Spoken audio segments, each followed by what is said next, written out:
rise and fall of cities. It speaks of the power of nature.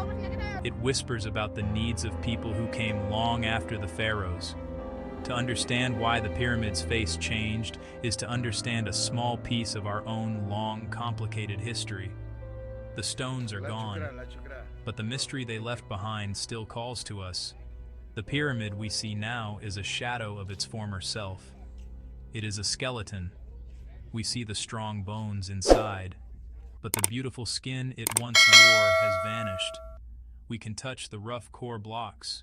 We can feel the heat they hold from the sun. We can imagine the hands that placed them there thousands of years ago. The Great Pyramid stands at Giza. It is a titan of stone. It is very, very old. People built it more than 4,000 years ago, around 2560 BC. The pharaoh Khufu asked for it. He was a king of the 4th dynasty. He wanted a home for his journey into the afterlife. It was not just a tomb. It was a resurrection machine. It was a stairway to the stars. The pyramid was built to last for eternity, and in many ways, it has. The work was staggering. Millions of stone blocks were used. Most weigh more than a car. The inner core is made of rough, local limestone blocks. They were quarried nearby. These blocks give the pyramid its immense size and strength. They form the steps we see today. But this was never meant to be the final look. This was the muscle, the structure. The true beauty was in the layer that came next, a skin of brilliant white stone that would make the pyramid a wonder. This outer layer gave the pyramid its bright, perfect face. Ancient writers told stories about its shine. They used words of awe and wonder. Greek travelers like Herodotus wrote that the pyramid glowed. It was a landmark for sailors and a beacon for caravans. The brilliant white skin did not last forever. Its perfection made it a target. The same quality that made it beautiful also made it useful. People began to remove the casing stones over time. But when did the great stripping begin? The loss was not a single event. It was a slow process, happening over many centuries. The first stones may have been taken in ancient times, but the most significant removal happened much, much later. The pyramid watched as empires rose and fell around it. By the Middle Ages, many stones were already missing from the pyramid's face. We know this from travelers' writings. Patches of the rough core were visible. Some stones had fallen. Others had been pried away. The perfect, unbroken shine was gone. It was like a beautiful face beginning to show wrinkles and scars, decay driven by nature and by human hands. The first major signs of loss are tied to the growth of a new city, Cairo. As Cairo grew into a major capital, it needed stone, good, strong, ready-cut stone. The pyramids were a nearby, convenient quarry. Why cut new stone from a mountain when perfectly shaped blocks were sitting right there? The casing stones began their second life in mosques, fortresses, and homes. The white glow of Khufu's pyramid reappeared in Cairo's walls and minarets. The pyramid was slowly being disassembled. Its glory was being recycled, a quiet, relentless change that reshaped Giza forever. There are several strong explanations for the loss. They are not guesses, they are theories based on evidence. The first and most dramatic is the earthquake. In the year 1303 AD, a massive earthquake struck the region. Buildings in Cairo were toppled. The city was in ruins. The quake would have violently shaken the pyramids.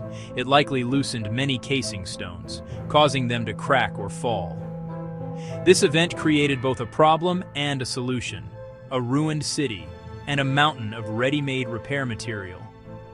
After the earthquake, the Sultan an-Nasir Muhammad needed to rebuild.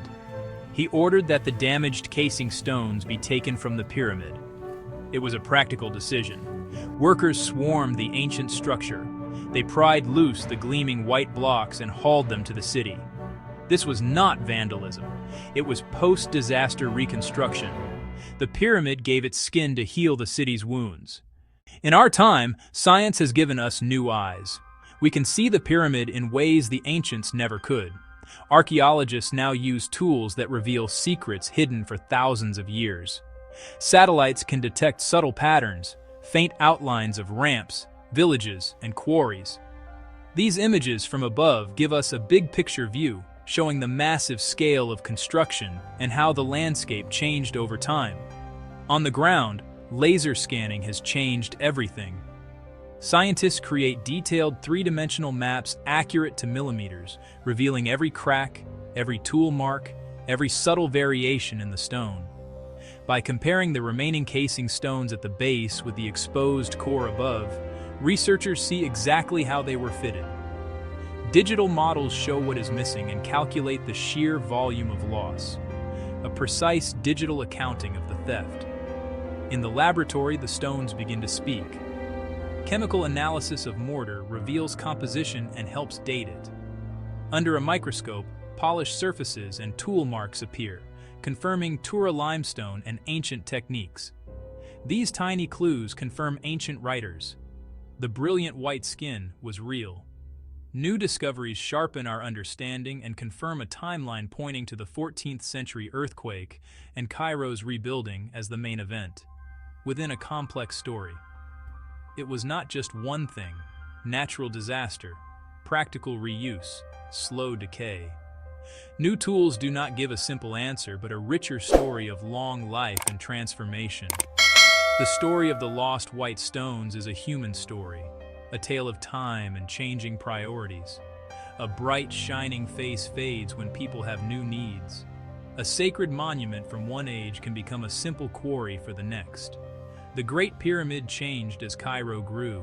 Its white skin was not just lost, it was repurposed, woven into a living, breathing city you can still touch today.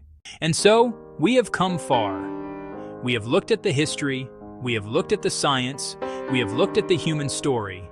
We know the casing stones were real, polished Tura limestone that made the pyramid shine. We also know they are gone. We have strong evidence of earthquakes, slow erosion, and large-scale removal to build Cairo. Each piece seems to fit. The case seems closed, and yet it is not.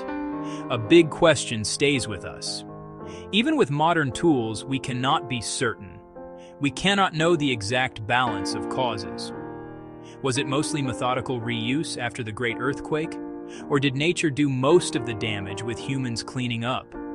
Or was it the slow, patient work of wind and sand? Perhaps all these forces conspired over time. We feel awe and a deep sadness for what has been lost. It reminds us that nothing is permanent. Stones move, empires fall, people reshape the world.